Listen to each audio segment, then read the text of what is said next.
Request है, आपके लिए बहुत दुआएं हैं। एक आप पूरी 13 करोड़ आवाम को जो है वो रिप्रेजेंट कर रहे हैं, तो मैं चाहूँगा कि आप जो हमारे जैसे भी हैं हमारे मुखालफिन, उनको रिस्पेक्ट दें ताकि हमारी जो कौम है, हमारी जो नौजवान नस्ल है, उसकी तरबियत हो सके।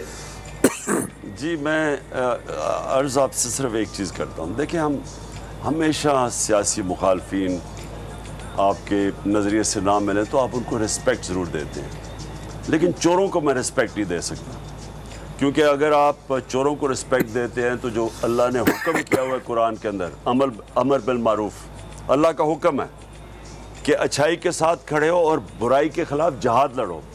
जिस वक़्त आप चोरी को, और मैं आपको अपने नबी सल्लल्लाहु अलैहि वसल्लम जिनको रहमतुल लिल आलमीन कहते थे, इंसानों के लिए रहमत बन के आए थे, तो जब फ़तह मक्का हुई उन्होंने सबको माफ़ कर दिया, कुफ़ार को, मुखालफिन को जिन्होंने जुल्म किया था। लेकिन जब उनको किसी ने कहा कि कुरैश की लड़की ने चोरी की है तो इसको माफ़ कर दो, तो उन्होंने कहा अगर मेरी बेटी भी चोरी करेगा तो मैं माफ़ नहीं करूँगा। जब एक माशरा चोरों को एक्सेप्ट कर जाता है, माशरा अपनी तबाही का रास्ता ढूंढ लेता है। इसलिए ये मुझे पसंद, मेरा तो इनसे कोई ज़ाती लड़ाई नहीं है, लेकिन मैं कभी चोरों को एक्सेप्टेबल नहीं मानूंगा। हमारे साथ एक कॉलर हैं जी। अस्सलाम वालेकुम।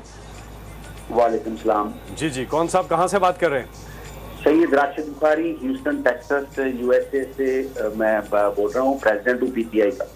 जी, बात कीजिएगा इमरान खान जी साहब। राशिद जी, अस्सलाम वालेकुम। जी इमरान साहब, मैं 50 लाख रुपया मैं डोनेट कर रहा हूँ अपनी फैमिली का।